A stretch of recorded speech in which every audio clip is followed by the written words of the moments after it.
पवित्र श्रीमद् भागवत गीता, पवित्र चारों वेद, पवित्र कुरान शरीफ, पवित्र बाइबल, पवित्र गुरु ग्रंथ साहिब, पवित्र कबीर साहिब की वाणी में छुपे हुए गूढ़ रहस्य अर्थात तत्व को जानने के लिए कृपया अवश्य सुनिए जगत गुरु तत्वदर्शी संत रामपाल जी महाराज के मंगल प्रवचन।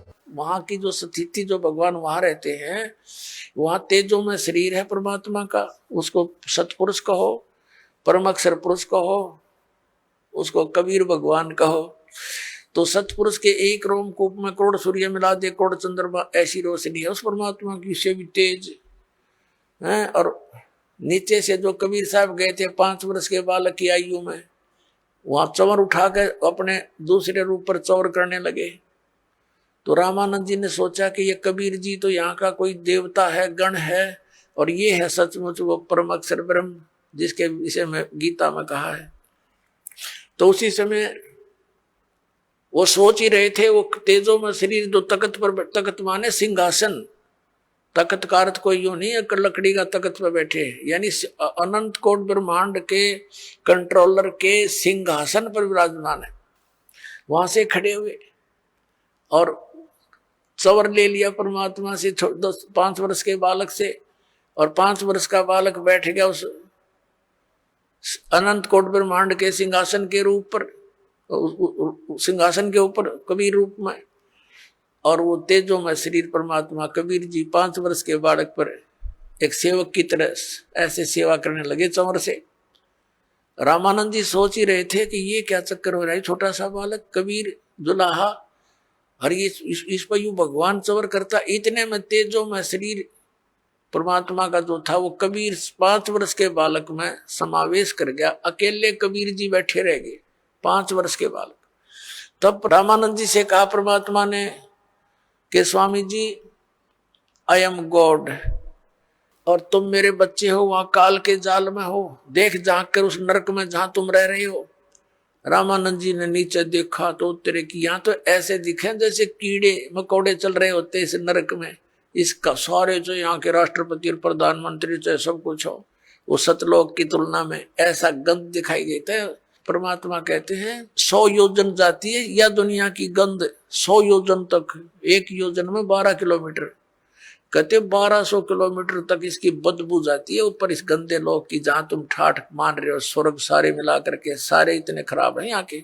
तब रामानंद जी से कहा कि जाओ तुम वापस यहाँ आना पड़ेगा। हो गया विश्वास आपको? अके भगवान हमारी ताएं खुल गई। जब वापस आए शरीर में, सामने फिर बैठे परमात्मा, वही 5 वर्ष के बालक रूप में जागोष्ठी हो रही थी उनकी।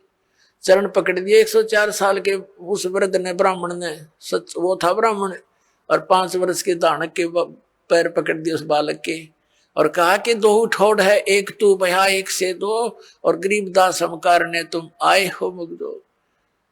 तुम साहेब तुम संत हो, तुम सतगुरु तुम हंस, और गरीबदास तेरे रूप में और न दूजा अंश। तो इस प्रकार आपका जन्म मरण मिटेगा और परमात्मा प्राप्त होगा।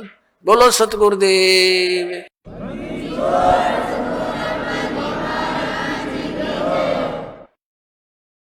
परमात्मा पूर्ण ब्रह्म, सारी सृष्टि के रचनहार, कुल मालिक,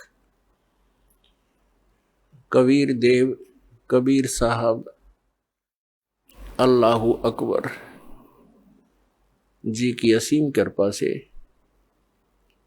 आप पुण्यात्माएं सत्संग सुनने के लिए उपस्थित हुए।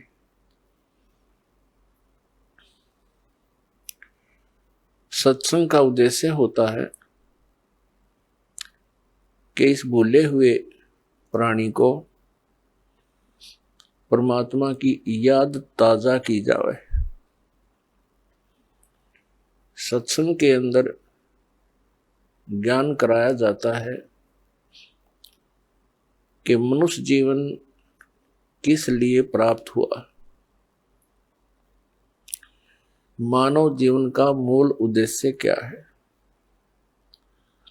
तो उसमें याद दिलाया जाता है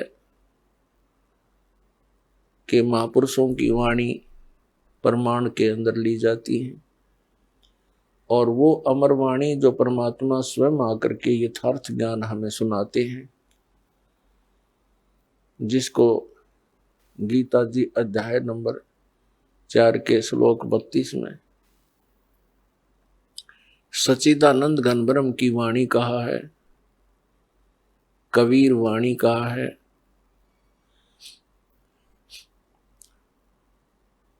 वो अमर वाणी परमात्मा स्वयं सुनाते हैं अपने मुख कमल से। तो इन महापुरुषों की और परमात्मा की उन अमर वाणियों को आधार बनाकर सत्संग सुनाया जाता है, और उसके अंदर सत्संग के अंदर सभी सदग्रंथ भी आधार बनाए जाते हैं, और उनके आधार से जो ज्ञान सुनाया जाता है वो सत्संग है। इसके अतिरिक्त अन्य कोई वचन सुनाते हैं, प्रवचन सुनाते हैं, सत्संग करते हैं, और वो हमारे पवित्र सदग्रंथों से या उन महापुरुषों की अमर वाणी से या परमेश्वर कबीर जी की अमर वाणी से मेल नहीं खाते हैं, तो वो सत्संग नहीं है, क्योंकि उनके अंदर सत्य नहीं है, सत्य का अभाव है। सबसे पहले सत्संग के अंदर ये जानकारी दी जाती है, मानुष जन्म पायक नहीं रटे हरि नाम, जैसे कुआं जल बिना बनवाया क्या काम। मानुष जन्म दुर्लभ है, मिले न बारंबार, जैसे तरवर से पत्ता टूट गिरे वो बहुर न लगता डर। परमात्मा पूर्ण ब्रह्म सत्य पुरुष कबीर देव जी, कबीर साहब, जो काशी शहर के अंदर एक जुलाहे की भूमिका करके और परमात्मा जो गुण रखता है उसका प्रमाण दे करके अपनी अमृत वाणी को उच्चारण करके यथार्थ ज्ञान देकर वो सह शरीर आए थे, सह शरीर चले गए। वो पूर्ण परमात्मा है, और परमात्मा के ज्ञान को परमात्मा ही बता सकते हैं। जीव तो अटकल लगाते हैं। कुछ श्रद्धालु कहते हैं संत को चाहिए कि वो अपना अनुभव बतावे, किन्हीं सदग्रंथों या पोथियों का सहारा ना ले। ऐसे विचार रखने वाले व्यक्तियों का ये भी मानना होता है कि सभी जितने भी ग्रंथ हैं ये मानव की रचनाएं हैं, उनका अपना अनुभव है। पुण्यात्माओं, ये सब अज्ञान आधार से ही प्राणी बोल सकता है, और इस अज्ञान को हटाने के लिए सत्संग की आवश्यकता पड़ती है। जैसे देश का संविधान होता है, वो भी एक पुस्तक है और वो भी एक मानव ने लिखी है। आपकी बात बड़ी करके चले, और कोई अन्य मानव अपने सतर का और विधान बनाकर लिख दे और छपवा दे और बांट दे, तो उसकी क्या वैल्यू है, क्या यूज है, क्या लाभ हुआ उसका? वो व्यर्थ है। इसी प्रकार परमात्मा के विधान को लिखने वाला भले ही कोई मानव है, जैसे श्री वेद व्यास जी और श्री धर्मदास जी और श्री गोपाल दास जी, लिखने वाले मानव हैं, लेकिन वो संविधान परमात्मा का है, और उस विधान के अनुसार जिसके वचन नहीं है, उस संविधान यानी परमात्मा के विधान ज्ञान अनुसार किसी अन्य व्यक्ति ऋषि महर्षि या किसी संत मंडलेश्वर महंत की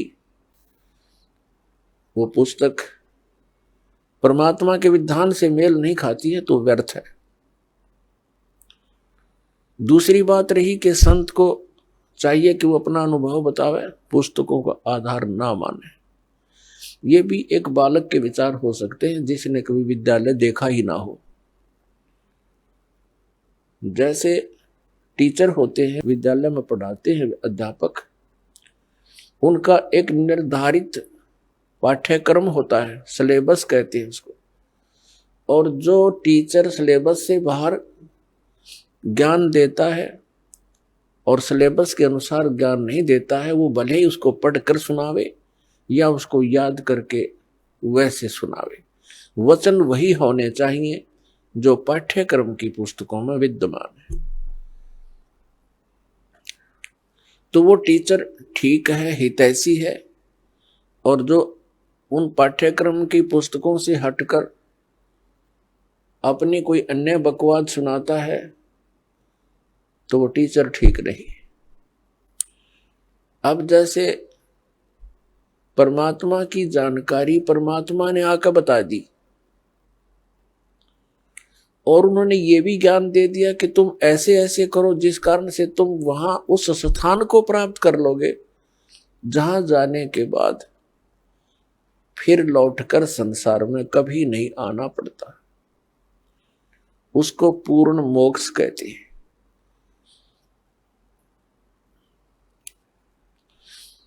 अब कोई कहते हैं कि भगवान के दर्शन हो जाए तो कल्याण हो जाता है।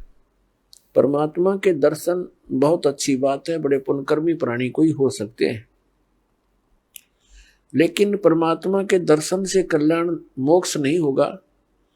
परमात्मा ने आकर के जो ज्ञान दिया है उसके अनुसार भक्ति साधना, नाम की कमाई, यज्ञ हवन, जो भी जानकारी दी है उनके करने से मोक्ष होगा।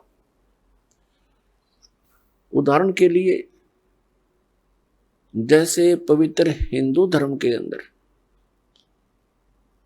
हम मानते रहे और मानते हैं जब तक ये ज्ञान नहीं होता कि भगवान शिव जी और उनकी धर्मपत्नी पार्वती जी इकट्ठे ही रहते थे एक ही परिवार में, और सबसे ज्यादा दर्शन पार्वती ही किया करती थी, लेकिन कल्याण नहीं हुआ। कल्याण हुआ उसका जब उनको भगवान शिव ने वो मंत्र दिया और पार्वती जी ने जाप किया, तब उनका उतना कल्याण हुआ जितना भगवान शंकर जी के द्वारा दिए गए मंत्र से होना है। लेकिन वो कंप्लीट मोक्ष नहीं है। फिर भी जो विषय है उसी से चलते हैं। कहने का भाव यह है कि भगवान के दर्शन पुण्यकर्मी प्राणी को ही होते हैं, लेकिन संत जो बताते हैं, परमात्मा जो ज्ञान देकर जाते हैं, उसके अनुसार साधना करने से ही मोक्ष होगा। नाम की कमाई करनी पड़ेगी। कुछ एक ऐसे सिरफिरे संत हैं, वो ये कहते हैं नाम की कमाई कुछ काम नहीं करे, नाम का जाप करने की कोई आवश्यकता नहीं, सतगुरु पार कर देगा। वो टीचर नहीं, वो दुश्मन है विद्यार्थियों का, जो विद्यार्थियों को ये कहता है कि तुमने पढ़ने की आवश्यकता नहीं, टीचर पास कर देगा। और ये अपने आप में संत भी कहते हैं, और श्रद्धालु इनके पास भी इकट्ठे होकर के संत मान करके इनके गुणगान करते हैं, इनके विचार सुनते हैं, फॉलोअर बन जाते हैं। इसका कारण क्या है कि हमें बिल्कुल ज्ञान नहीं है अध्यात्म का, और जब तक हमें अध्यात्म ज्ञान नहीं होगा ये संत हमारा ऐसे ही अंडोला बनाए रखेंगे। किसी ने 4 अटपट बातें अलग से कर दी, हमने ऐसा लगेगा कि ये पूर्ण संत है। तो दास का उद्देश्य है कि आप जी को अध्यात्म ज्ञान से इतना परिचित करवा दूं कि आप किसी से भ्रमित ना हो सके। नाम दे देना ये तो आसान सी बात है, उसका आपने सिमरण करना है, बहुत अच्छी बात है। लेकिन बने बनाए काम ने बिगाड़ दिए, कोई सिर फिरा के कि वो संत पूर्ण है, वो ऐसा बताता है, वो ऐसा करता है, तो आप जी उनको इस ज्ञान के आधार से अपने सतर से ही रिजेक्ट कर दो कि नहीं, आप भ्रमित हैं, आप जी को ज्ञान नहीं। तो पुण्यात्माओं, अपना अनुभव बताना अच्छी बात है, लेकिन वो अनुभव उन सदग्रंथों से मेल खाता हो। जैसे एक थ्योरी होती है, जैसे बच्चे प्रैक्टिकल करते हैं लैब में, तो प्रैक्टिकल करने से पहले उनको एक लिखित विधान, उसकी प्रक्रिया दी जाती है। फिर बच्चे उनको पढ़ते हैं कि कौन सी कैसे कैसे करना है, उसको पढ़कर फिर वो प्रैक्टिकल करते हैं। तो ये ज्ञान जो है ये एक थ्योरी है, यानी ये लिखित जानकारी है जो प्रैक्टिकल हम करने जा रहे हैं। जिनकी थ्योरी ही गलत है तो प्रैक्टिकल भी ऑटोमेटिकली गलत होगा। तो हमारे जो सदग्रंथ है ये हमारी थ्योरी है, और परमात्मा के जो साधन उसमें वर्णित है वो करना हमारा प्रैक्टिकल है। फिर उनके करने से जो उपलब्धि होगी वो भी सदग्रंथों में लिखा हुआ है। फिर वो बताने की आवश्यकता कैसे पड़ेगी, अपना अनुभव बताओ। तो इस प्रकार ये भ्रमित व्यक्ति कदम कदम पर बैठे हैं, भ्रमित करने वाले। श्रद्धालुओं की कमी नहीं, श्रद्धालु को तो परमात्मा की एक विशेष कसक होती है और वे परमात्मा के लिए भटक रहे हैं। आत्मा जब से मालिक से बिछुड़ी है, इसको उसी समय से उसकी आवश्यकता महसूस हो गई थी। जिस भक्त आत्मा ने सृष्टि रचना सुन रखी है तो उनको ज्ञान है कि पहले तो हम अपनी स्वेच्छा से इस काल भगवान के साथ लग गए और भगवान से विमुख हो गए।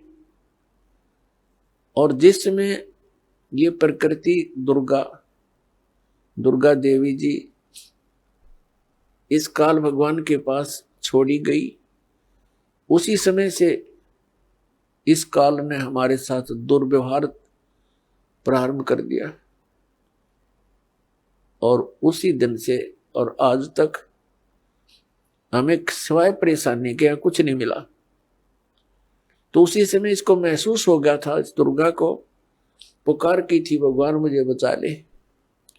अपने पैर पे कुआड़ा मार के हम यहाँ आए हैं और पुकार करते हैं भगवान बचा ले। अभी तक हम उस भगवान से प्रार्थना करते रहे जो हमें दुखी तो कर सकता है, सुखी नहीं कर सकता। वो कौन है? ये ब्रह्म है, ज्योति निरंजन काल है, जिसके लोक में हम यहां रह रहे हैं। और इसके 3 पुत्र हैं, रजगुण श्री ब्रह्मा जी, सतगुण श्री विष्णु जी और तमगुण श्री शिव जी। हम इनसे भी अर्ज करते हैं हमारी रक्षा करो। ये अपनी रक्षा नहीं कर सकते क्योंकि ये सक्षम नहीं है, ये समर्थ नहीं है। ये भी अपने कर्म के दंड को ही भोगते हैं और इनको इतना ही अधिकार दिया हुआ है कि जो जैसे कर्म करेगा वैसा ही फल तुम दे सकते हो, इससे हटकर आप कुछ नहीं कर सकते। ये केवल हमें अपना किया कर्म ही दे सकते हैं और ये काल भगवान के अधीन है, ये विवश हैं और अपने ही ये भाई बहन हैं। इनकी पिछले पुण्य कर्म अधिक है, इनको उच्च पोस्ट प्राप्त मिल गई इस ब्रह्मांड की। लेकिन ये आपके साथी हैं, दुश्मन नहीं। लेकिन ये विवश हैं, इस काल भगवान के संकेत के बगैर ये कुछ नहीं कर सकते और इनको केवल जैसा कर्म प्राणी करता है वैसा ही फल देने का ही अधिकार है, इसे हट कर नहीं। ना ये किसी को सुखी कर सकते और ना ये किसी को दुखी कर सकते। इनसे हटकर जो और अन्य देवता है उनकी तो बात ही छोड़ो। तो कहने का भाव यह है कि जब से हम भगवान से बिछड़े हैं, संकटों को झेल रहे हैं, महा कष्ट उठा रहे हैं, और ऐसे ही तड़प तड़प कर हम शरीर त्याग जाते हैं, और हम भगवान से पुकारते भी रहते हैं, सुनाई बिल्कुल नहीं होती है। जो कष्ट आना है आ ही जाता है। तो हम किस भगवान से पुकार करते हैं जो सुख दे ही नहीं सकते, और जो भगवान हमें सुख दे सकता है हमारे प्रारब्ध के अंदर यानी किस्मत में लिखे हुए पापों को नाश कर सकता है, क्योंकि पापों के नाश होने से ही सुख हो सकता है जीव को। तो उसकी हमें जानकारी नहीं, उसका ज्ञान नहीं, क्योंकि इस काल ने अपने बहुत से एजेंट तैयार कर रखे हैं जो संत कहलाते हैं, महंत कहलाते हैं। मंडलेश्वर आचार्य और शंकराचार्य कहलाते हैं। इन्होंने पूरे मानव को भ्रमित कर दिया, और साथ में ये काजी और मुल्ला और पीर और ये ईसाई धर्म के फादर, ये सब भ्रमित हैं। इनको किसी को भी अध्यात्म पूर्ण ज्ञान नहीं। ये सब काल के एजेंट हैं, इस ब्रह्म के ही पुजारी हैं, और हमने पूजा करनी है परम अक्षर ब्रह्म की। वो परम अक्षर ब्रह्म ही सब पापों को नाश कर सकता है, और जब तक पाप नाश नहीं होगा जीव सुखी नहीं हो सकता। तो पुण्यात्मा, सत्संग के अंदर सर्वप्रथम तो ये याद दिलाई जाती है कि मनुष्य जीवन किस लिए प्राप्त होता है। मनुष्य जीवन के कार्य का वास्तविक ज्ञान हो जाता है कि हमने क्या करना चाहिए, इससे मोक्ष प्राप्ति का प्रयत्न करना चाहिए। कल्याण के लिए सबसे अधिक प्रयत्न करना चाहिए। तो उसके बाद आवश्यकता पड़ती है कि गुरु पूरा हो। तो गुरु पूरे से फिर आपका काम चलेगा। इसमें मुख्य ये दो कड़ी होती है। प्रथम, पूर्ण संत की प्राप्ति होने पर ही आपको सत्संग प्राप्त होगा, और सत्संग से ये ज्ञान होगा कि मनुष्य जीवन किस लिए मिला था। तो फिर आपका कल्याण बहुत आसानी से हो जाएगा। तो पुण्यात्मा, जो संपूर्ण ज्ञान है, संपूर्ण अध्यात्म ज्ञान है, ये पूर्ण संत ही बता सकता है। अब जैसे परमात्मा ने कहा है कि मानुष जन्म पाय कर नहीं रटे हरि नाम, जैसे कुआं जल बिना बनवाया क्या काम। परमात्मा ने मनुष्य जीवन की आवश्यकता कितनी बताई है कि जो व्यक्ति, जो प्राणी मनुष्य जीवन प्राप्त करके परमात्मा का नाम जाप नहीं करता, उसकी भक्ति साधना नहीं करता, वो तो ऐसा है जैसा जल रहित कूप होता है, वेल विदाउट वाटर, बिना पानी का कुआं। उसका नाम कूप अवश्य है जिसमें जल नहीं, लेकिन गुण कूप के नहीं।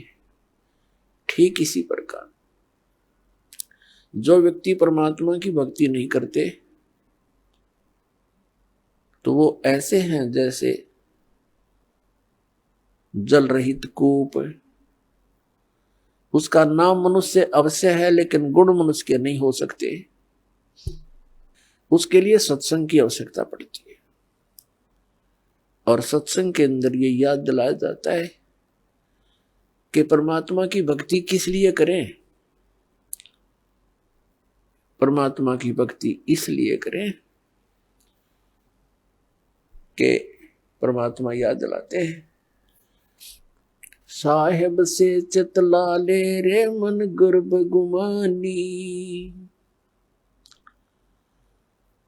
साहेब में भगवान से, परमात्मा से चितला, विशेष कसक बना भगवान की तरफ। अरे मन गर्भ गुमानी, हे अभिमानी मन, परमात्मा की तरफ लग जा। क्यों लग जा, किस लिए, क्या कारण है? ना लगने से क्या हानि है, लगने से क्या लाभ है? ना भी कमल में नीर जमा, तेरा दीना मैल बनाए। नीचे जठरा अग्नि जल थी, मां तेरी करी सहाय। नीचे शीस चरण ऊपर को, वो दिन याद कराए। दांत नहीं जब दूध दिया था, अमी महारस खाए। बाहर आया भरम बुलाया, बाजे तोर सनाए। तू ही तो छोड़ दई, अब चला अधम किस राय। दाई आई घुटी प्याई, माता गोद खिलाए।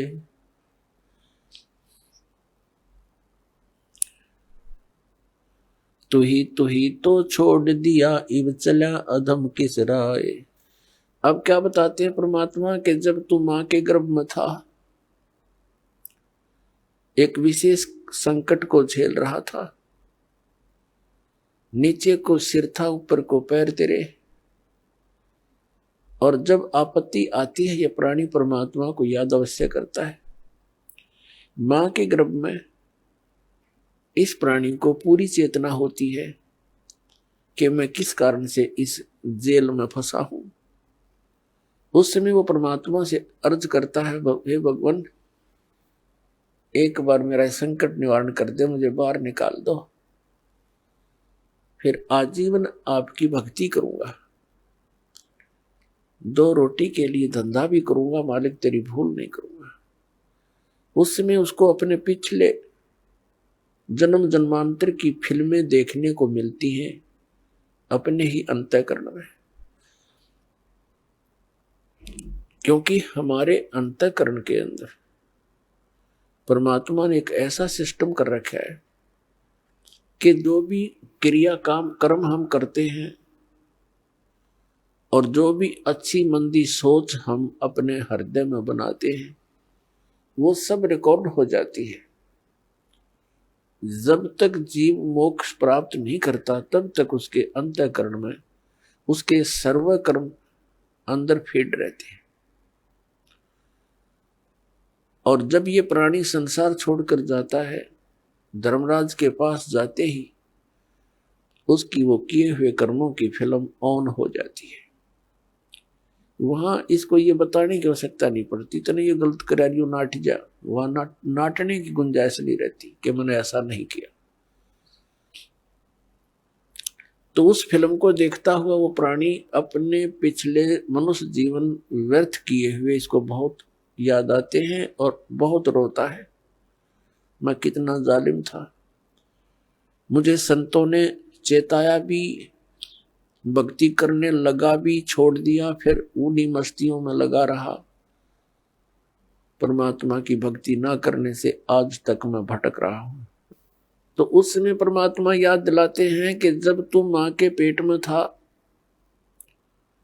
जब तो तू करा था, हे भगवान तू ही है सब कुछ, और आप एक बार मुझे इस मां की कैद से, पेट की कैद से बाहर निकाल दे, आपको कभी नहीं बोलूंगा। तो यहां परमात्मा कहते हैं, बाहर आया और भरम बुलाया, अब चला अधम किस राह। ए नालायक, अब कौन सा रास्ता अपना लिया तूने। क्या बताते हैं कि 12 वर्ष खेलते बीते, लीना ब्याह करवा। पहले बचपन में ब्याह हो जाते थे, उस समय की वाणी है ये। 10 वर्ष खेलते बीते लीना ब्याह करवा, और तरुणी नारी से बना गरबारी, अब चला मूल गवा। परमात्मा ये नहीं कहते कि ब्याह ना करवाओ, कहने का भाव यू है कि इससे काम ना लगे रहो, इस मनुष्य जीवन के एक मुख्य कार्यों को और इसमें साथ जोड़ लो, और उसके बिना तो ये सारा काम व्यर्थ है, और उसके साथ हो जाने से सारी सफलता। जब व्यक्ति महादुखी हो जाता है, अपने सतर के सब प्रयत्न ये कर लेता है, चाहे राजा भी क्यों न हो, तो उसको भगवान की आवश्यकता महसूस होती है। राजा लोग भी परमात्मा के लिए साधु संतों के पास जाते हैं, आशीर्वाद प्राप्त करते हैं। तो परमात्मा हमें याद दिलाने आते हैं कि तुम भिखारी क्यों बनो, वो साधु क्या करते हैं, वो भी तो भगवान की भक्ति करते हैं, तुम भी करो, तुम स्वयं धनी बनो उस भक्ति का, याचक क्यों बनो तुम। तो वह हमारे समझ में नहीं आई, क्योंकि हम इस गाइड गणे कर रखे, हमने सोच ये रखा है कि भक्ति तो वो लोग करते हैं जो गुफाओं में बैठे, भक्ति तो वही कर सकते हैं जो बिल्कुल घर से घर त्याग कर जंगल में जा बैठे हुए फरी हैं। वह फरी नहीं है, वो तो आपसे भी दुखी है। तो परमात्मा हमें याद दिलाते हैं कि तरुणी नारी से गरबारी और चाला मूल गवा। मूल का अर्थ है जो अपने मनुष्य जीवन के श्वास रूपी पूंजी, जो मूल धन तुझे प्राप्त हुआ था। ये मनुष्य जीवन के जितने श्वास हैं ये आपका धन है, ये मूल धन है, और इस मूल धन से हमने आगे व्यापार करना था, सौदा करना था, और इसको दुगना तिगना चौगुना करना था। परमात्मा कहते हैं कि 3 लोक और भवन चतुर्दश सब जग सौदे आही, और दुगने तिगने और किए चौगने और किन्हु मूल गवाही। 3 लोक और भवन चतुर्दश ये सभी अपने सौदे के लिए आए हुए। जैसे कोई व्यक्ति विदेश चला गया या दूसरे शहर में चला गया, 2, 4, 10 लाख रुपए लेकर व्यापार करने के उद्देश्य से कि उनकी 10 के 20 बनाऊं, अपने नेक नीति से कमाऊं, और वो उन पैसों से ही जाकर के होटल में मौज मस्ती कर रहा है, व्यापार कर नहीं रहा, बिजनेस कर नहीं रहा, तो उस मूल धन को खर्च रहा है, उसको बर्बाद कर रहा है, और एक दिन कंगाल होकर स्वदेश लौट आएगा और किसी के मजदूर लगेगा। और दूसरा व्यक्ति उन 10 लाख रुपयों से सौदा खरीदता है, बेचता है, दुगने तिगने कर रहा है, तो उसने उसका यथार्थ लाभ प्राप्त कर लिया। ठीक इसी प्रकार जो मनुष्य जीवन प्राप्त प्राणी इस पूंजी को खर्च रहे हैं, कोई मंत्री बन गया, कोई प्रधानमंत्री बन गया, कोई जज बन गया, कोई IAS IPS बन गया, कोई फैक्ट्री का मालिक बन गया, ये पिछला धन है आपका। कोई मनुष्य जीवन ही आपको मिला है तो बहुत पुण्यकर्मी प्राणी है, आप धनी है भगवान के धन से। जिसको मनुष्य जीवन प्राप्त है वो मूल धन पूरा लिए हुए है। बाकी उच्च पोस्ट प्राप्त हो जाना, राजा बन जाना, ये उस भक्ति धन का एक एक्स्ट्रा आइटम है। ये केवल दान पुण्य का ही फल है इनका, और मूल पूंजी वो भक्ति वाली वो सबकी मनुष्य जीवन प्राप्त प्राणियों की एक जैसी है, जिनको मनुष्य जीवन मिल गया। चाहे वो रिक्शा चलाता है, चाहे मजदूर है, चाहे सेठ है, और चाहे मंत्री या प्रधानमंत्री है, कोई भी है। भक्ति धन आपका जो है नाम की कमाई वाला धन तो सबका समान है, और रहे पुण्यों का, उन पुण्यों से ये उच्च पोस्ट मिल जाती है। तो कहने का भाव ये है दास का कि जो इस मनुष्य जीवन के इस मूलधन से फिर से अपनी कमाई शुरू कर देता है, परम संत की शरण से उपदेश प्राप्त करके फिर अपने उस दैनिक कार्य के साथ साथ ये भी एक मजदूरी करता है, तो वो दुगने तिगने और चौगने बना रहा है अपने मूल धन के। अब परमात्मा ने आकर ये ज्ञान दिया है और यथार्थ ज्ञान को भगवान ही बता सकते हैं, जीव तो अटकल लगाया करते हैं। आप देखिएगा पवित्र चारों वेदों और श्रीमद् भगवत गीता के अंदर जो ज्ञान है वो गॉड गिवन है, और परमेश्वर कबीर जी की वाणी वो गॉड गिवन है, स्वयं परमेश्वर ने आके बोली है। और उन महापुरुषों की वाणी जो परमात्मा से परिचित हुए, जिनको भगवान आकर सीधे मिले, उनको अपने से परिचित करा के वापस छोड़ा, उनकी वाणी भी गॉड गिवन है, क्योंकि उनका अनुभव आंखों देखा है परमात्मा की उन वाणी से भी मेल खाता है।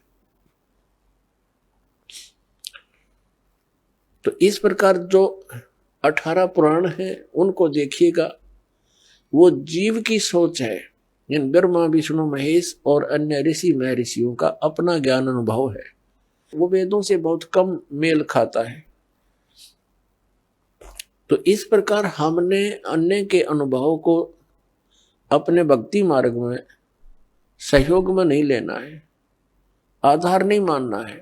इस ज्ञान को सुनने के लिए, ज्ञान को समझने के लिए 18 पुराण हमारे लिए एक विशेष सहयोगी है, लेकिन भक्ति की विधि के लिए इनका सहयोग हमने बिल्कुल नहीं लेना। और उसमें जो भी भक्ति क्रियाएं बता रखी है वो वेदों से नहीं मिलती है तो नहीं लेना, उनका पालन नहीं करना हमने, तभी हम सफल होंगे। तो क्या बताते हैं, ये मनुष्य जीवन जब तक आपके पास है तो आप इससे ये लाभ उठा सकते हो। क्या बताया है कि लोहे जैसा ताव जात है ये काया देश राही, और 3 लोक और भवन चतुर्दश सब जग सौदे आही। जैसे कारीगर लोहे को गर्म करता है, उसको इतना गर्म कर देता है बहुत अधिक, और फिर उसको निकाल कर तुरंत उस पर चोटें लगाता है। गरम गरम लोहे पर चोट लगा करके वो जो वस्तु बनाना चाहता है बना सकता है। लोहे के जरा से भी ठंडा होने के उपरांत उसके ऊपर चाहे पूरे गणना झाड़ ले, चाहे घन मार ले, उसका कोई लाभ नहीं होगा, वो टेढ़ा मेढ़ा बन जाएगा, वो वस्तु नहीं बनेगी जिसके लिए प्रयत्न किया गया था। तो ये मनुष्य जीवन जिसका शांत हो जाएगा, जब तक मनुष्य जीवन है ये लोहा गर्म है, इस पर राम नाम की चोट मार के आप जो बनाना चाहते हो बना सकते हो। जब ये ठंडा हो जाएगा, मृत्यु हो जाएगी, फिर कुछ नहीं हो, चाहे 5-6 इसके श्राद्ध निकालते रहियो, वो तो ठंडा होने के बाद चोट मारनी है। और चाहे उसकी 13वीं करते रहियो, 13वीं 17वीं, वो तो लोहा ठंडा होने के बाद व्यर्थ प्रयत्न कर रहे हो। तो यहां क्या बताते हैं, 3 लोक और भवन चतुर्दश सब जग सौदे आही, दुगने तिगने किए चौगने किन्हों मूल गवाही। किसी ने तो दुगने तिगने चौगने कर लिए मनुष्य जीवन से सतभक्ति करके, और किन्होंने मूल का नाश कर लिया, मूल गंवा दिया, यानी मनुष्य जीवन को यही फू फर करके अन्य क्रियाओं में ही व्यर्थ कर गए, उन्होंने मूल धन का नाश कर दिया। अब भक्ति न करने से क्या हानि होगी, नर से तीतू पशुआ की जय, गद्दा बैल बनाई, ये 56 भोग कहाँ मन मूर्ख, कित कुरडी चरने जाई। पुण्यात्मा, हम मनुष्य जीवन प्राप्त करके उन सभी सुविधाओं को प्राप्त कर लेते हैं जो भगवान मनुष्य जीवन प्राप्त प्राणी को देता है। वो क्यों देता है, इसलिए देता है कि इन सुविधाओं को प्राप्त करके ये भक्ति कर लेगा, अपनी अपना कल्याण करा लेगा।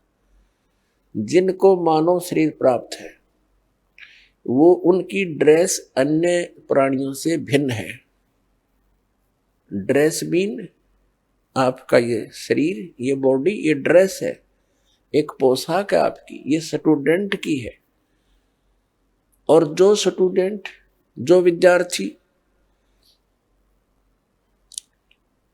अपना उद्देश्य को पूरा ना करके, पढ़ाई ना करके सिनेमा देखता है, गेम देखता है, बाहर बकवाद करता है, तो फिर क्या होगा? वो अपना जीवन नाश कर रहा है, वो अपने उद्देश्य से भटक चुका है। और फिर क्या बनेगा? वो मजदूर लगेगा और कहीं मिट्टी ढोएगा, रिक्शा चलाएगा, पल्लेदारी करेगा। जिस उद्देश्य से वो विद्यालय में गया था उससे चूक गया, वो लाभ प्राप्त नहीं कर सका। ठीक इसी प्रकार आप जी, जिनको भी मानव शरीर प्राप्त है, चाहे वो रिक्शा चालक है, चाहे कोई मजदूर है, चाहे कोई धनी व्यक्ति है, चाहे अधिकारी कर्मचारी है, या कोई मंत्री, प्रधानमंत्री, मुख्यमंत्री, राष्ट्रपति है, ये सब स्टूडेंट हैं। और जो ये भक्ति साधना नहीं कर रहे, वो अपने उद्देश्य से भटक चुके हैं। माता पिता से प्राप्त उस धन का वो दुरुपयोग कर रहे हैं। हमारा माता पिता कौन है? कबीर भगवान। उसने हमें ये पूंजी दे करके आपको फ्री कर रखा है। जैसे बच्चे को माता पिता 15-16 वर्ष तक बिल्कुल फ्री कर देते हैं, बढ़िया कपड़े देते हैं, बढ़िया खाना देते हैं, कोई काम भी नहीं लेते हैं, पैसे भी खूब खर्च करते हैं, तुम किसी प्रकार अपना उद्धार करवाओ, अपनी शिक्षा पूरी कर लो। तो पुण्यात्माओं, परमात्मा ने आपको वो धन देकर यहाँ एक विशेष ड्रेस पर रखी है। इसमें विशेष सुविधाएं हैं जिससे आप भक्ति कर सकते हो। बच्चे को इसलिए सुविधा दी जाती है, विद्यार्थी को, कि इन सुविधाओं को प्राप्त करके ही वो अपनी भक्ति, वो पढ़ाई कर सकता है, तभी सफल हो सकता है। तो आप जी को परमात्मा ने ऐसी सुविधाएं दी हैं, खाने के लिए सुंदर अन्न, फल, आहार, काजू किस्म, सेब, संतरे, दूध, दही और सद्बुद्धि दे रखी। मकान झोपड़ी गालो, प्राकृतिक आपदाओं से बचने के लिए भूख लगे जब भोजन खा लो, प्यास लगे जब जल पी लो, सब उपलब्ध है। उसके साधन बता दिए, जल ऐसे मिलता है। और फिर करना क्या था? बस बच्चे पैदा करो, इनको ब्याहो, इनको बस पाल पोस दो, फिर मर जाओ। क्या यही काम था इसका? ये तो पशु पक्षी भी कर रहे हैं। इसके साथ साथ एक अनिवार्य कार्य था जिसका हमें पता चलकर भी हम इस पर नहीं चल सके, क्योंकि संत साधु जन जितने हैं वो बताते हैं, समझाते भी हैं, लेकिन उनके वचन में शक्ति नहीं, उनके पास वो पावर नहीं, उनके पास वो भक्ति मंत्र नहीं जिसे प्राप्त करके प्राणी फिर आगे इस मार्ग को आगे चल सके। जिस कारण से अब मानो नास्तिकता की ओर बढ़ रहा है। तो मनुष्य जीवन आपको प्राप्त हुआ, इसकी उपलब्धि ना करने से, भक्ति ना करने से फिर क्या होगा? नर से तीतू पशुआ की जय, गद्दा बैल बनाई, ये 56 भोग कहा मन बोरे, कहीं कुरड़ी चरने जाई। पुण्यात्माओं, जब तक हम सत्संग नहीं सुनते तब तक हमारे ऊपर इस काल के माया व रूपी भांग का घना नशा होता है। कबीर साहब कहते हैं, कबीर ये माया अटपटी, सब गट आण अड़ी, और किस किस ने समझाऊं, या कुएं भांग पड़ी। जिस संसार में हम रह रहे हैं, यहाँ प्रत्येक व्यक्ति के एक ही विचार हैं और एक जैसे ही उसकी गाइडलाइन होती है अपने बच्चों को, कि भाई अपना बच्चे को शिक्षा के लिए भेजते हैं तो भी उद्देश्य यही बताते हैं कि तेरा रोजगार ठीक हो जाएगा। यानी जो भी ट्रेनिंग हमें मिलती है, रोजी रोटी और कपड़ा और कोठी, इनके बनाने की ही मिलती है। तो उस समाज में रह कर के आप अपना उद्देश्य भूल चुके हो। सत्संग में आने से कुछ समय आपको भगवान देता है, निश्चिंत होकर सत्संग सुनते हो और बहन भाइयों से मिलते हो, उनसे भी आपको फिर धीरे धीरे ये ज्ञान सुनने को मिलता है, तो आपकी रुचि बन जाती है। तो परमात्मा क्या बताते हैं कि आप मनुष्य जीवन प्राप्त हो, आपको कितनी सुविधा प्राप्त है। जब भूख लगती है खाना खा लेते हो, प्यास लगती है पानी पी लेते हो, गर्मी सर्दी से बचने के लिए मकान बना लिए। ये वैसे मकानों की आवश्यकता हमने इतनी चाहिए थी कि आवश्यकता से अधिक ना बनाए इनको। ये हमारा भक्ति बाधक है। जो भक्ति करना चाहते हैं, मोक्ष कराना चाहते हैं, तो उनको इन सब नियमों को फॉलो करना पड़ेगा जो बताए जाते हैं, क्योंकि वो भक्ति में बाधक है। और जो भक्ति बाधक है आप उनको भी साथ लेकर चल रहे हो, तो आप ऐसा कर रहे हो जैसे किसी पशु के गल में लठ बांध दिया करते था मोटा रस्से में गाल के। अब वो चल नहीं सकता उस स्पीड से जैसे उसे चलना चाहिए, चला गट्टियां पर लग गए। तो आप जी इन मर्यादाओं को पालन ना करके और भक्ति रूपी मार्ग पर चलने की चेष्टा करोगे, आप नहीं सफल हो सकते। तो इसलिए हमने ज्ञान के आधार से इन बुराइयों को, इन कुरीतियों को और सांसारिक परंपराओं को भी त्यागना पड़ेगा, तब हम इसमें सफल होंगे। फिर अपनी बड़ी स्पीड से चलेंगे। जैसे मकान बना लिया, ठीक है, आजकल परमात्मा ने दया कर रखी है, बढ़िया सुविधा आपको प्राप्त है, मकान बना लो, जैसा आवश्यक हो उतना ही, केवल उसी के लिए कि बढ़िया कोठी बनाऊं, लोगों का प्रशंसक बन जाऊं। ये हमारी अपनी सोच होती है, अध्यात्म मार्ग नहीं है। तो मकान बनाओ जितना आवश्यक हो और जितनी आपकी जेब अलाउड करती हो, आवश्यकता से अधिक खर्च मत करो। हमारे पूर्वज आपने देखे होंगे, हमने तो खूब याद है, झोंपड़ियों में टाइम पास करके कई कई पीढ़ी। उनका तो इतना काम है, एक चारपाई डालनी आपने, चाहे 10 कमरों का मकान है आपका, एक कमरे में एक कोने में 3.5 बाई 7 फुट की जगह चाहिए आपने। घुटने तो घुड़िया तो मोकली है। कबीर साहब तक कहते हैं घर तो 3.5 हाथ और गढ़ा तो 4.25 है। कहे कबीर अधिका कहे उसको नहीं विचार। ये मनुष्य की जो शरीर है 3.5 हाथ का होता है। परमात्मा कहते हैं आपने घर 3.5 हाथ की आवश्यकता है, घना बनाओ तो 4.25। अरे से फालतू बनावा है तो मूर्खता है तेरी। फिर भी परमात्मा का कहने का तात्पर्य है कि आवश्यकता से अधिक कोई भी वस्तु आप संग्रह करते हो, आपकी भक्ति का बाधक बनेगा, क्योंकि समय वेस्ट व्यर्थ जाएगा। कोठी बना ली, 1-2 लाख अपने पास से लगा लिए, 3 लाख कर्जा कर लिया। अब जब तो कर्जा ले लिया, ऋण ले लिया, पता नहीं चला, 1 महीने के बाद मांगने वाला आने लग जाएंगे। चैन गई, रात न नींद आवा नहीं, और भक्ति का भी नाश। वह को ठीक है काम आई आपके। तो इस प्रकार हमने भक्ति मार्ग में जो बाधाएं हैं उनको त्यागना पड़ेगा। अब क्या बताते हैं, परमात्मा ने हमें कितनी सद्बुद्धि दे रखी है, और ये भक्ति ना करने से इन कोठी बंगले बनाने में और धन बढ़ाने में अपना जीवन व्यर्थ कर जाएंगे, तो फिर क्या होगा। नर से तू पशुआ कीजिए, नर से फिर तू पशु बनेगा। नर से तू पशुआ कीजिए, गद्दा बैल बनाई, अरे ये सुंदर भोजन का मन बोरे कि तो कुर्डी सरने जाई। ओए होए, अपने आत्मा इतना कुछ सुनकर भी हमारे यह बात अंदर जगह बनाती नहीं,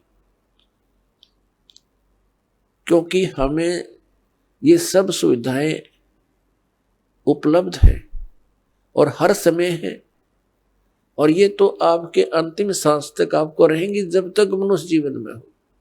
क्योंकि माता पिता बच्चों को जब तक वो कॉलेज स्कूल नहीं छोड़ता वो सुविधा देता ही रहता है, और जो बच्चा उसका सदुपयोग ना करके आता है तो फिर वो बहुत दुख उठाता है।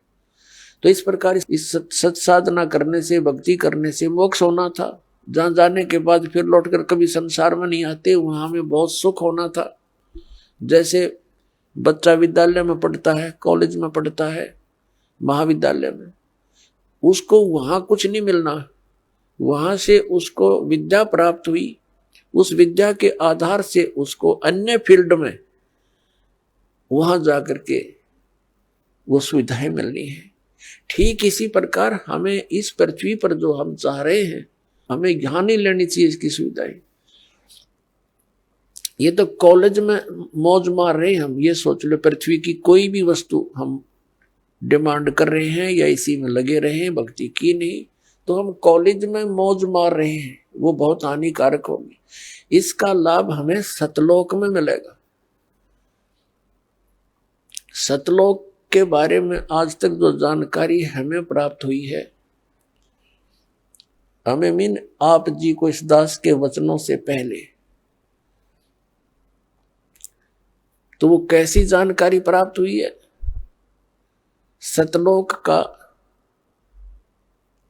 एक विशेष कॉन्ट्रैक्ट ले रखा है किसने? राधा स्वामी पंथ वालों ने, और धन दंड सतगुरु सच्चा सौदा सिरसा और जगमाल वाली वालों ने।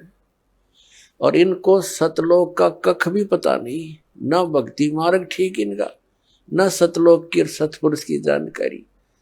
तो बताइए कहाँ ले जाएंगे प्राणी को? और फिर ये कबीर पंथी जितने हैं, ये भी सतपुरुष और सतलोक के गुण गाते हैं और सतनाम की महिमा मुख्य वर्णन करते हैं। इस दास ने इन सभी पंथों के ग्रंथों को बहुत गहराई से जाना, समझा, पढ़ा और फिर परमात्मा से प्राप्त उस यथार्थ ज्ञान से तुलना की। इन कबीर पंथियों के पास भक्ति मार्ग की ABCD भी नहीं है, और न इन राधा स्वामी, जय गुरुदेव और ये सच्चा सौदा सिरसा वाले और जगमाल वाली इनके पास, और ना इन अन्य संतों के पास तो होना कहा, ना इन आचार्य और शंकराचार्यों के पास भक्ति मार्ग। ये तो सतलोक जानते ही नहीं, इनका तो सब्जेक्ट नहीं। ये तो श्री राम, श्री कृष्ण, श्री विष्णु और श्री शंकर भगवान की पूजा तक सीमित किए हुए हैं, आचार्य और शंकराचार्य, और ये सुधांशु जी महाराज और ये आसाराम जी महाराज और ये सतपाल जी महाराज और ये बालयोगेश्वर जी महाराज और ये सारे कृपालु जी महाराज और ये दूसरे जितने ये ब्रह्म ऋषि कुमार, ये इस तरह के सारे ये कख निन के पास भक्ति मार्ग का, पूरे विश्व को डबोए बैठे, अपना नाश कर रहे। पुण्यात्माओं, जिन पुण्यात्माओं को ज्ञान नहीं, तो ये सोचते हैं कि रामपाल पता नहीं अपने आप में के मान रहा है, अपने आप को विद्वान मानता है। इसमें विद्वान और अविद्वान की बात तो है ही नहीं। हमारे सदग्रंथ परमात्मा ने दे रखे हैं, उन सदग्रंथों की जिनको जानकारी है तो वो भक्त है, वो संत है, और उसकी जानकारी नहीं है वो ना भक्त है। भक्त तो हो ही नहीं सकता क्योंकि उसको थ्योरी का पता नहीं, प्रैक्टिकल करेगा क्या। तो पुण्यात्मा, पूरे विश्व में इस दास के अतिरिक्त ना यू ज्ञान है, ना ये समाधान है।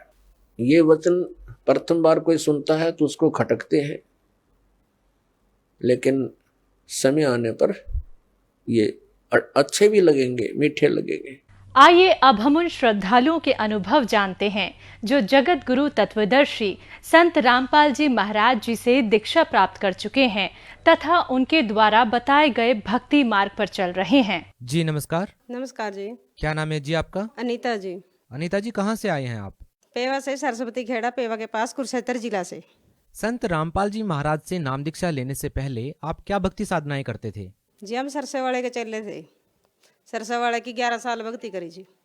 जब आप 11 साल से डेरा सिरसा में भक्ति कर ही रहे थे तो फिर संत रामपाल जी महाराज की शरण में क्यों आए, जबकि आप डेरा सिरसा में पहले से ही भक्ति कर रहे थे?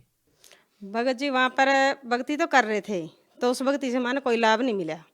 अन्य देवी देवताओं की भक्ति करे करते। 9 दिन नवरात्रे भी रखे जी, अखंड जोत भी जगाई। पर भी जो हमारे पति हैं ना, वो बहुत ज़्यादा बीमार हो गए भगत जी, बहुत ज़्यादा बीमार हो गए। उनकी हालत ऐसी होगी, यानी कि वो लैटरिन बाथरूम भी पैंट में ही कर देते थे चलते चलते, उनको इतना भी पता नहीं है था।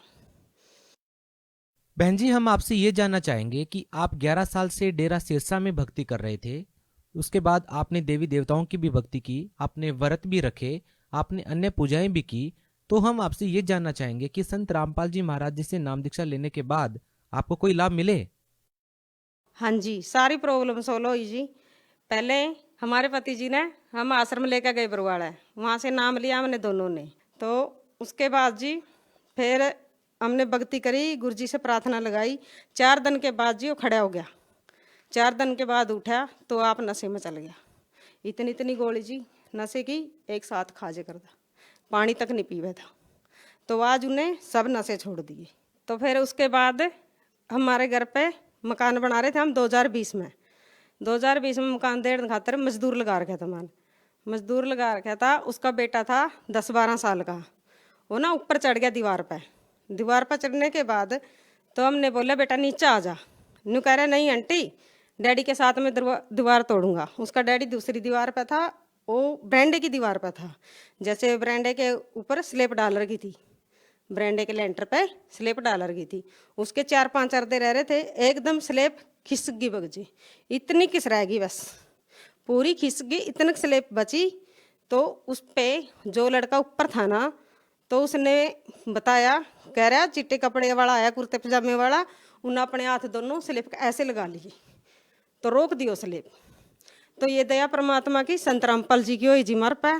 तो नहीं वो लड़का मर जाता तो हम ना तो हमारा मकान बना था और ना हम कुछ कर सका थे। ये लाभ होया जी। फिर उसके बाद भगत जी मेरी मैस 2 थी मेरे पे। एक मैस मैं थोड़े दिन पहले ले आई थी, एक मैस ने 15 दिन हुए थे आई नगर पे। तो उन 2 मैसा ने कोई जहरीली चीज़ खा ली। जहरीली चीज़ खाने के बाद वो मैसा दोनों बीमार होगी, ना घास खावे ना पानी पीवे, यानी कि दूध भी ना देवें। जो खावेंगी दूध भी कहाँ से देंगे जी।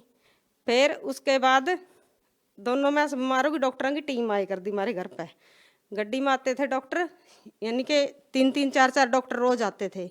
ग्लूकोस भी लगाते थे मैसों के, और टीके का तो घाटा ही नहीं। तो 105 बुखार और 104 बुखार दोनों मैसा का, नीचे नहीं हो रहा था। फिर उसके बाद उन्होंने नहीं राम होया मैसा का। फिर मैंने गुरु जी से प्रार्थना लगाई, भगत जी से फ़ोन कराया मैंने, महा आओ आपने मैसा को संभाल लो, देख लो एक बार। फिर उस पर फ़ोन करने के बाद मैंने फिर परमात्मा तक प्रार्थना लगाई। मैं सबसे बड़ा डॉक्टर जब हमारे पास है तो मैं उन्हें फ़ोन करने और डॉक्टरों तभी के लाभ मिलेगा, दिखियाली डॉक्टरों पर बहुत। तो पर बंदी छोड़ सतगुरु रामपाल जी से प्रार्थना लगाई जी। प्रार्थना लगाने के बाद तो मैं सना श्याम ने ही घास भी खाया जी, पानी भी पिया। पानी पिए पीछा घास खाए पीछा उन्होंने अगला दिन सवेरी दूध भी दिया। वो मैस बिल्कुल ठीक हुई। एक ने 14 लीटर दूध दिया, एक ने 12 लीटर दूध दिया। ये मालिक की दया हुई हमारे पे। आप भगत समाज को क्या संदेश देना चाहते हैं? भगत समाज को मैं तो सो है सरसे वाले के पंथ में जुड़ रहे नहीं मेरे बहन भाई। मैं तो सबका यही प्रार्थना करूँगा जोड़ कर जी, वहाँ का रास्ता छोड़ो और ये संत रामपाल जी महाराज पृथ्वी पर पूर्ण संत आ रहे हैं, इनकी शरण में आओ। और सबसे जो मेरे भाई अपने सगे वो नहीं जुड़ रहे जी, मैं उनसे प्रार्थना करती हूँ, यहाँ आओ, नाम दीक्षा ले आओ, अपना कल्याण कराओ जी। जी धन्यवाद। सच्चाई